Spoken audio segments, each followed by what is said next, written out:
উদয়ন ইংৰাজী আৰু আৰবী মাদ্ৰাছাৰ উদ্যোগত লখিমপুৰ জিলা সচেতন নাগৰিক সমাজ আৰু লখিমপুৰৰ স্থায়ী ৰাইজৰ সহযোগত বিশেষ সমন্বয় ইফতাৰী অনুষ্ঠান। উত্তৰ লখিমপুৰ পৌৰসভাৰ অন্তৰ্গত 14 নং ৱাৰ্ডত অৱস্থিত উদয়ন ইংৰাজী আৰু আৰবী মাদ্ৰাছাত এক ব্যতিক্ৰমী ইফতাৰী অনুষ্ঠান যোৱাকালি অনুষ্ঠিত হৈ যায়।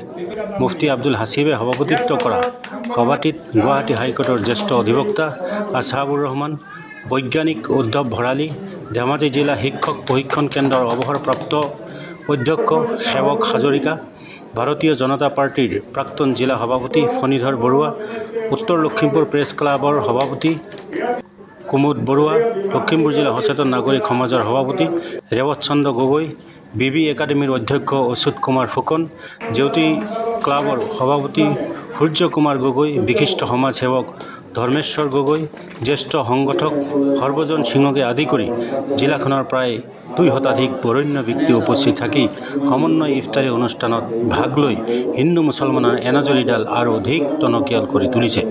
আনহাতে এই পবিত্ৰ অনুষ্ঠানটিত ভাগ লোৱা প্ৰতিগৰাকী ব্যক্তিলৈ বিশেষ শুভেচ্ছা আৰু কৃতজ্ঞতা জ্ঞাপন কৰিছে উদয়ন ইংৰাজী আৰু আৰবী মাদ্ৰাছাৰ অধ্যক্ষ হাফিজ সাইফুল ইছলামে।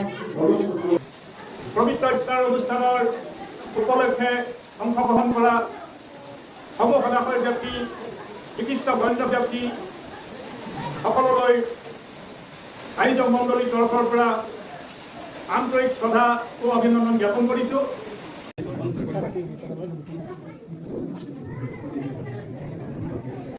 উত্তৰ লখিমপুৰ নগৰৰ 14 নং ৱাৰ্ডৰ চি খণ্ডৰ অন্তৰ্গত পশ্চিম চানমাৰী স্থিত উদয়ন ইংৰাজী আৰবী মাদ্ৰাছা পৰিচালনা সমিতিৰ উদ্যোগত আৰু লখিমপুৰ জিলা সচেতন নাগৰিক সমাজ ও লখিমপুৰবাসী স্থানীয় ৰাইজৰ সহযোগিতাত আজি 16 মাৰ্চত পবিত্ৰ ৰমজান মাহৰ লগত সংগতি ৰাখি আজি 16 ৰমজানৰ এক ব্যতিক্ৰমধৰ্মী ইফতাৰৰ অনুষ্ঠান অৰ্থাৎ সমন্বয় ইফতাৰ অনুষ্ঠান পশ্চিম চানমাৰীস্থিত উদয়ন ইংৰাজী আৰবী মাদ্ৰাছা প্ৰাংগণত অনুষ্ঠিত হয়।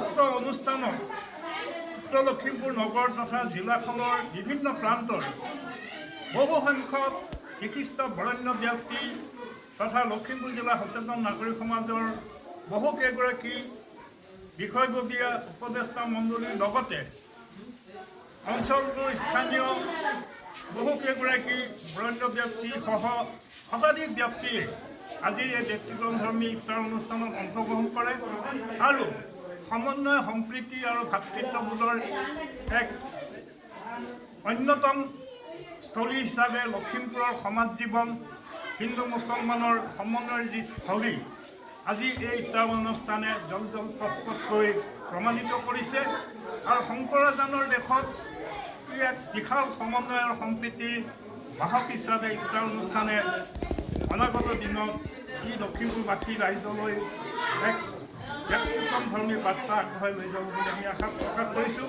আৰু অসমবাসী ৰাইজৰ ওচৰলৈ আমি এই বাৰ্তা প্ৰেৰণ কৰিছোঁ যে লখিমপুৰ সমন্বয়ৰ এক ক্ষেত্ৰত সমন্বয়ৰ স্থলী আৰু সকলো মিলিজুলি আমি বসবাস কৰি আছোঁ। তাৰে এক ব্যক্তিক্ৰম নিদৰ্শন আজি এই অনুষ্ঠান। ধন্যবাদ।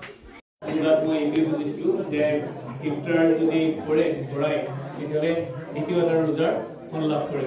মই ইমানটোৱেই জানো, বাকী বৰ বিশেষ নাজানো, কিন্তু এইটোও বুজি পাওঁ সাধাৰণ জ্ঞানে যে আমি সকলোকে মই আপোনাক বৈজ্ঞানিক এটা খালি ব্যাখ্যা দিলোঁ। এতিয়া আপুনি বেলেগ এটা ধৰ্মত আছে, মই বেলেগ এটা ধৰ্মত আছে, সেইটো বেলেগ কথা, কিন্তু বেচিকেলি আমি একে। তাৰ প্ৰমাণ আপোনাক দিছোঁ, বৈজ্ঞানিক প্ৰমাণ। বহুতে হয়তো বিচাৰিব একে কি, এই যে টেঙা আপোনালোকে এই খাইছে, এতিয়া মিঠা, এইটো বোলে জ্বলা, এইটো টেঙা। মই বুজিছোঁ, আপুনি বুজিছে, মই যিটো টেঙা বুলি ভাবিছোঁ আপুনিও সেইটোৱে টেঙা বুলি ভাবিছে, মই যিটো মিঠা বুলি ভাবিছোঁ আপুনিও সেইটোৱে মিঠা বুলি ভাবিছে। কিন্তু আপুনি লিখিতভাৱে বুজাব পাৰিব নেকি কাৰোবাক? লেকচাৰ দি বুজাব পাৰিব নেকি? নোৱাৰে। কিন্তু আমাৰ একদম পূৰা বিশ্বাস যে আমি এইটোৱে। তাৰমানে সেই যিটো অৰিজিনেল যিডাল মানে আমাৰ যিটো কোষ গঠন হয় কিছুমান কণিকাৰ দ্বাৰা, তাতে DNA বুলি এটা কি ক'ম কয় পদাৰ্থ এটা আছে, সেইটোৱে আপোনাৰ আমাৰ সকলো গুণাগুণ আমাৰ তাৰ পৰাই আহে। আৰু মই এনে এটা অনুষ্ঠানত থাকি মই নিজেও খুব ভাল পাওঁ। দেৰিব আমাৰ দেৰিব মই বহুত কৰ্মত ব্যস্ত, ৰাতিপুৱাহে মই গম পাইছোঁ ইয়াত আহিব লাগিব। ইয়াৰ আগতে মই 4টামান কাৰ্যসূচী কৰি আহিব লগা হৈছে, যাই কিনে বিভিন্ন জাতি ধৰ্ম সম্প্ৰদায়ৰ মাজত সম্প্ৰীতি মৰম চেনেহ বজাই ৰাখিবৰ কাৰণে আপোনালোকৰ লোৱা প্ৰচেষ্টা ভৱিষ্যতলৈকে আপোনালোকে অটুট থাকক, তাকে মই কামনা কৰি ৰমজান মাহৰ আন্তৰিক শুভেচ্ছা জ্ঞাপন কৰি মই পবিত্ৰ ইফতাৰ অনুষ্ঠানৰ উপলক্ষে অংশগ্ৰহণ কৰা সৰ্বসাধাৰণ ব্যক্তি, বিশিষ্ট গণ্য ব্যক্তি সকললৈ আয়োজক মণ্ডলীৰ তৰফৰ পৰা আন্তৰিক শ্ৰদ্ধা ও অভিনন্দন জ্ঞাপন কৰিছোঁ।